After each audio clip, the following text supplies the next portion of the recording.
la Bible déclare que malheur à vous, scribes et pharisiens, hypocrites, parce que vous nettoyez le dehors de la coupe et du plat, et qu'au-dedans de vous, ce sont plein de rapines et d'intempérance.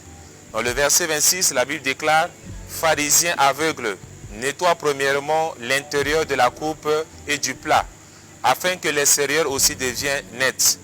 Et le verset 27 déclare ici, malheur à vous, scribes et pharisiens, hypocrites. Hypocrites parce que vous ressemblez à des sépulcres blanchis qui apparaissent beaux au dehors et qui dedans sont pleins d'ossements de mort et de toute espèce d'impureté. Et enfin le verset 28 qui déclare ici, vous de même au dehors, vous paraissez juste aux hommes, mais au-dedans de vous, vous êtes plein d'hypocrisie et d'iniquité. Et comme je le disais tout à l'heure, que notre échange ce soir est sur tombeau blanchi. Lorsque nous lisons le passage dans le livre de Matthieu 23, nous nous rendons compte que l'expression tombeau blanchi, il y a deux mots qui dégagent là-dessus. Il y a le mot paraître, il y a le mot hypocrisie. Et Jésus, généralement, de façon courante, utilise les paraboles pour pouvoir un peu expliquer un peu les valeurs du royaume. Et souvent, avec les disciples, il prend le temps de pouvoir expliquer en détail. Mais cette fois-ci, le Seigneur a pris le temps de pouvoir déchiffrer pour expliquer un peu l'expression de tombeau blanchi. Jésus se trouvait face ici à deux catégories de personnes qui étaient les scribes et les pharisiens. Et c'est par rapport à leur attitude et leur comportement que le mot tombeau blanchi est sorti. Et en parlant de mot tombeau blanchi, il y a deux expressions que Jésus a fait sortir dans ce passage. C'est qu'il y a le mot paraître, il y a le mot hypocrisie. Et Jésus faisait allusion pour dire aux principaux sacrificateurs qui étaient là et puis avec les scribes pour leur dire que dans le mot paraître, les scribes, ce sont des personnages bibliques, des personnes qui aiment beaucoup avoir la visibilité devant le peuple. Ils aiment les premières places, ils aiment être connus, ils aiment avoir ce qu'on appelle être reconnus par leur titre, ce que j'appelle la titromanie. Ils aiment être appréciés devant les gens, être accueillis, occuper les premières places. C'est-à-dire, ils aiment être vus devant les gens. Ça, c'est l'un des aspects que Jésus a remarqué dans le mot paraître. Et le deuxième aspect, il a parlé de mot hypocrisie. Hypocrisie, ça veut dire qu'ils ont l'apparence de pouvoir s'afficher devant les gens qui sont bons, alors qu'à l'intérieur, ils sont carrément bourrés de décors négatifs. Et Jésus a pris l'équilibre pour résoudre le problème de paraître et le problème d'hypocrisie. Et Jésus a commencé à mentionner, nettoyer d'abord premièrement ce qui est à l'intérieur avant de nettoyer ce qui est à l'extérieur. Il fait allusion également à l'histoire un peu de la femme prostituée. Lorsque la femme prostituée a été trouvée en flagrant délit, on l'a apportée devant Jésus. Et ceux qui l'ont apportée ont présenté à Jésus la loi de Moïse qui avait prescrit que si une femme était trouvée en flagrant délit, on devait la lapider. Ça, c'est l'un des aspects de paraître qu'ils ont présenté, que eux qui viennent présenter la femme qui était adultérienne n'avaient pas du tout du péché, n'avaient rien du tout du fait, puisque la femme était prise en flagrance. En flagrance, en matière de droit, en flagrance, ça veut dire que le voleur a été attrapé au moment du fait qu'il est en train de commettre la fraction.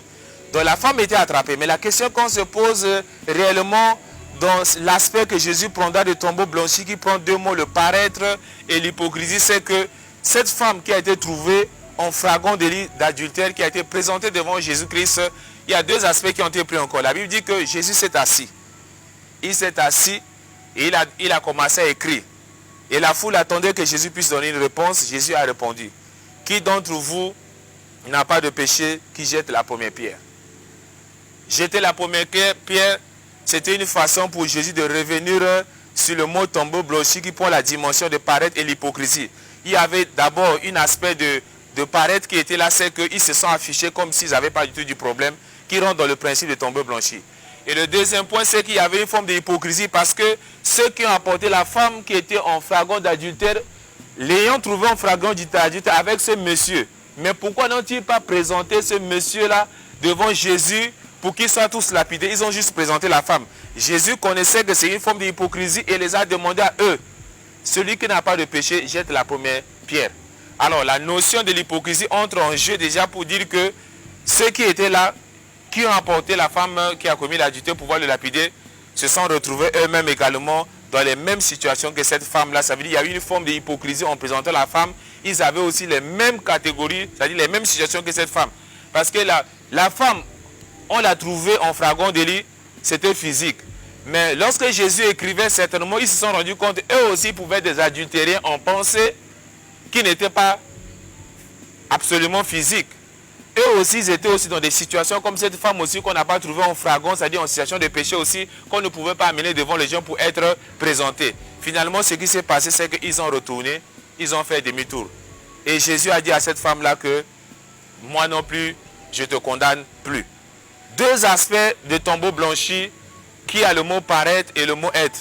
Et Jésus prend l'équilibre.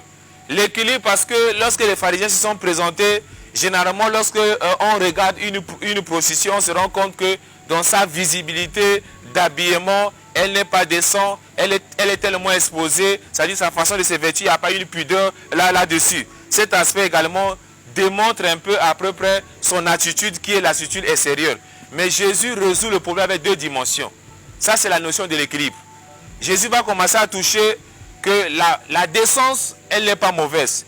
Il est vrai que les pharisiens étaient habillés de façon décente, pas comme une prostituée. Tout le corps était protégé, leur parure extérieure était bon. Jésus n'a pas négligé cet aspect-là.